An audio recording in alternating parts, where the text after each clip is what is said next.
बिस्मिल्लाहिर्रहमानिर्रहीम। अस्सलाम वालेकुम। प्रोग्रामिंग फंडामेंटल्स के कोर्स के आज के ट्यूटोरियल में आपको खुशामदीद। आज के ट्यूटोरियल में हम कमेंट्स और एस्केप सीक्वेंसेस के बारे में पढ़ेंगे। उससे पहले जो पिछले ट्यूटोरियल में हमने प्रोग्राम लिखा था, उसकी पहली स्टेटमेंट ये थी कि हैश इंक्लूड, और उसके बाद हमने एंगल ब्रैकेट में लिखा था stdio.h। अब जो इसकी पहली पार्ट है वो है हैश इंक्लूड। इसको थोड़ा पढ़ते हैं। ये जो इंक्लूड है ये असल में प्री प्रोसेसर है। हैश इंक्लूड ये क्या है? ये प्री प्रोसेसर है। जब आप सी प्रोग्राम लिखते हैं तो सी प्रोग्राम को लिखने से लेकर एग्जीक्यूशन तक इसमें सेवरल स्टेप्स इन्वॉल्व है, मल्टीपल स्टेप्स है इसमें, और इन स्टेप्स की कॉम्बिनेशन को हम कहते हैं बिल्ड प्रोसेस। बिल्ड प्रोसेस को हम कहते हैं। अब यहां पर आपको ये चीज यहां तक ये आपको क्लियर हो जाए, असल में ये जो बिल्ड प्रोसेस है ये इंशाल्लाह आगे जाके हम डिटेल में पढ़ेंगे कि किस तरह ये बिल्ड प्रोसेस में कौन कौन से स्टेप्स होते हैं। लेकिन इनिशियल लेवल पे आपको ये चीज, अगर ये चीज आपको समझ में आई कि जब हम प्रोग्राम को कंपाइल करना चाहते हैं तो इससे पहले हम एक दूसरा प्रोग्राम, यहाँ पर ये प्रोग्राम हम दूसरे प्रोग्राम को देते हैं और उस प्रोग्राम को हम कहते हैं प्री प्रोसेसर्स। और जो सी प्रोग्राम हम लिखते हैं नॉर्मली उसको हम स्टोर करते हैं .c के साथ। लेकिन जब ये, और इसको हम कहते हैं, जो प्री प्रोसेसर के बाद हम इसको क्रिएट करते हैं या प्री प्रोसेसर को हम देते हैं और ये इससे एक और कोड बनाती है जिसको कहते हैं एक्सपेंडेड सोर्स कोड। ये जो एक्सपेंडेड सोर्स कोड है ये असल में फिर इसकी एक्सटेंशन भी चेंज हो जाती है। मतलब अगर हम एक सोर्स कोड प्रोग्राम सेव करते हैं .c के साथ और फिर हम इसको प्री प्रोसेसर के से पास करते हैं तो ये बन जाता है जनाब असल में वो प्रोग्राम का नाम, जो फॉर एग्जांपल इस प्रोग्राम का नाम है माई ट्यूटोरियल। तो सबसे पहले .c बन जाएगा और फिर माई ट्यूटोरियल से बन जाएगा .i। ये असल में वो एक्सपेंडेड सोर्स कोड है जो प्री प्रोसेसर के बाद आता है। अब इस चीज को जो है हम और सिंप्लीफाई करते हैं। मेन कॉन्सेप्ट ये है कि जो हैश इंक्लूड है ये असल में प्री प्रोसेसर है, और ये जो प्री प्रोसेसर है ये हमें बहुत सारे फीचर्स देते हैं सी प्रोग्राम में, और इसको नॉर्मली हम कहते हैं प्री प्रोसेसर डायरेक्टिव्स। इसमें मुख्तलिफ किस्म के हैं। ये है प्री प्रोसेसर डायरेक्टिव्स।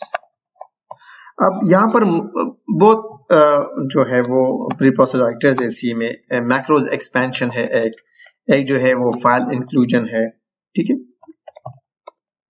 एक है कंडीशनल कंपाइलेशन और एक है मिसलेनियस डायरेक्टिव्स, ठीक है।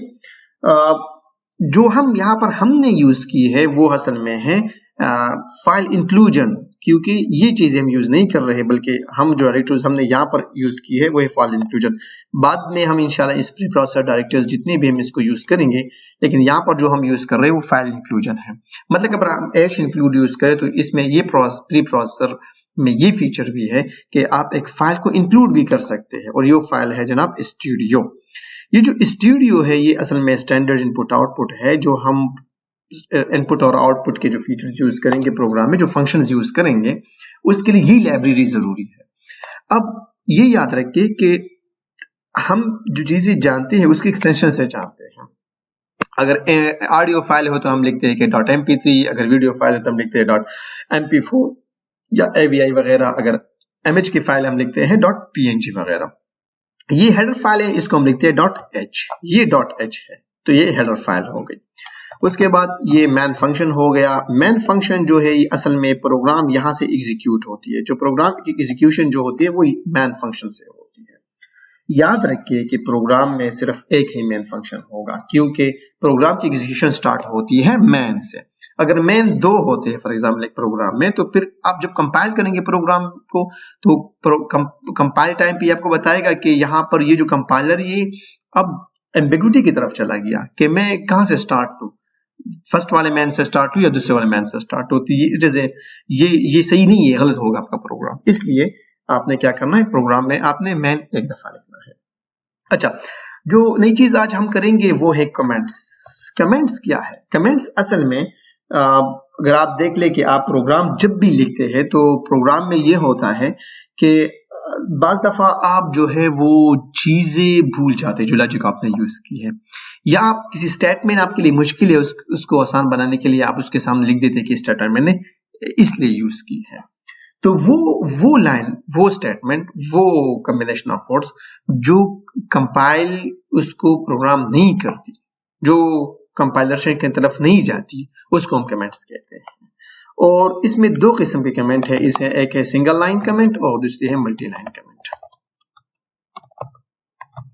ठीक है, जो सिंगल लाइन कमेंट है वो बैक स्लैशेस स्टार्ट होते हैं, दो स्लैश हम कर लेते हैं, ये सिंगल लाइन कमेंट हो गया। मल्टी लाइन ये कि हम स्लैश करते हैं, फिर उसके बाद एस्टेरिक, और फिर यहां पर हम एस्टेरिक और फिर स्लैश कर लेते हैं। ये कमेंट जो है वो आपकी कमेंट्स हो जाएगी। अब यहाँ पर इंपॉर्टेंट जो बात है वो ये है कि आप ज्यादा अपनी कमेंट्स भी नहीं लिखनी, ऐसा ना हो कि आप बस कमेंट्स लिखे, बार बार कमेंट्स लिखे। फॉर एग्जांपल मैंने यहाँ पर एक स्टेटमेंट लिखी है कि प्रिंट एफ, और यहाँ पर मैं लिख लेता हूँ कोई statement, hi this is tutorial. अब यहाँ पर मैं लिख देता हूँ कि ये जो ट्यूटोरियल है ये लाइन प्रिंट करने के लिए मैंने यूज की है। ठीक है, एक लाइन हो गई। अब ये कंपाइल, प्रोग्राम इसको कंपाइल नहीं करेगा, कंपाइलेशन करते ये नहीं जाएगी। ठीक है, अब यहां पर मैं गेट ch कर लेता हूं और F9 प्रेस कर लेता हूं, या कंपाइलेशन पे जाता हूं यहाँ पर, और कंपाइल, कोई एरर नहीं है। एरर्स एक है स्टेटमेंट मिसिंग है, हाँ यहाँ पर हमने सेमीकोलन मिस किए, सेमीकोलन हो गया कंपाइलेशन, और ये कोई एरर नहीं है, मतलब से ये इसको कंपाइलर नहीं ले रहा जो भी आप लिखे कमेंट्स में। तो सबसे पहले जो चीज है वो ये है कि आपने ज्यादा कमेंट्स नहीं लिखनी। ठीक है, कमेंट्स तो आपने लिखी लेकिन ज्यादा कमेंट्स आपने नहीं लिखनी। और आप कमेंट कहीं भी लिख सकते हैं, स्टेटमेंट के एंड पे भी लिख सकते हैं, स्टेटमेंट के स्टार्ट पे भी आप कमेंट लिख सकते हैं अगर मल्टी लाइन कमेंट हो। ये देखिए मल्टी लाइन कमेंट, अगर स्टार्ट पे आप कर लेते हैं तो फिर क्या हो जाएगी, वो लाइन कमेंट हो जाएगी। तो आप यहाँ पर भी कमेंट लिख सकते हैं। ठीक है, अच्छा ये असल में है कमेंट्स के बारे में। तो आपने ज्यादा कमेंट्स भी नहीं लिखनी, और नॉर्मल जो होता है आपने हमेशा प्रोग्राम के स्टार्ट में कमेंट्स जो है वो आपको चाहिए कि आप लिखिए। मैं फॉर एग्जांपल लिखूं कि यहाँ पर लिखूं डबल मल्टी लाइन कमेंट्स में लिखूं, और यहाँ पर सिंपल में लिखूं कि दिस प्रोग्राम इज अबाउट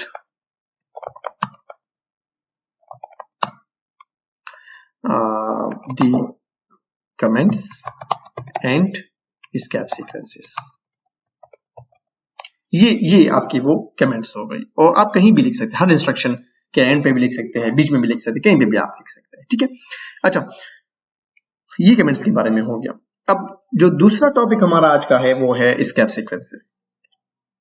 अब जो escape सीक्वेंसेस है ये असल में हम स्ट्रिंग के अंदर यूज करते हैं। अगर स्ट्रिंग को हम प्रिंट करते हैं, फॉर एग्जांपल मैं कंपाइल की तरफ आ गया और फिर मैंने इसको रन किया तो ये रन हो जाएगा, और इस हाई दिस ट्यूटोरियल। लेकिन मैं चाहता हूं कि हाई और दिस के बीच में स्पेस आ जाए, तो इसके लिए मैं स्लैश का मदद लूंगा, और ये स्लैश हो गया, और इसके साथ में मैं यूज करूंगा एक करेक्टर, जो करेक्टर टी है, टी टाइप के लिए यूज होता है। और मैं जब इसको कंपाइल एंड रन करूंगा, ये कंपाइल हो गया और ये रन हो गया। तो ये क्या हो गया, ये हाई और दिस के बीच में काफी स्पेस है। यहां पर मैं एक और फंक्शन यूज करूंगा जिसको कहते हैं क्लियर स्क्रीन, CLR SCR। इसके जरिए हम स्क्रीन को क्लियर करते हैं। ठीक है, तो ये Alt C कंपाइल हो जाएगा, तो Alt R रन हो जाएगा, और ये हाई और दिस के बीच में काफी जो है वो स्पेस है। अगर नई लाइन पे मैं जाना चाहता हूं तो दिस के बाद अगर मैं फॉर एग्जांपल मैं लिखूं /n, तो ये नई लाइन पे चला जाएगा। ये मैंने कंपाइल किया प्रोग्राम को, और ये मैंने रन किया प्रोग्राम को, तो ये नई लाइन पे चलेगा। बोर्ड से इस तरह जो है वो आप टी को यूज कर /t /n /s/p मल्टीपल जो है वो escape सीक्वेंसेस है। तो आप इस प्रोग्राम को देख लें, इस पे प्रैक्टिस कर ले, और भी जो है वो escape सीक्वेंसेस जो है वो आप देख लें, बुक में भी है, ऑनलाइन भी है, आप इसको देख लें। इंशाल्लाह नेक्स्ट ट्यूटोरियल में हम नए टॉपिक के साथ आएंगे, साथ में escape सीक्वेंसेस थोड़ा बहुत उस पर प्रैक्टिस भी करेंगे, नई escape सीक्वेंसेस, और आपने प्रैक्टिस करनी है इस पे इंशाल्लाह। सी यू, अल्लाह हाफिज, अस्सलाम वालेकुम व रहमतुल्लाह।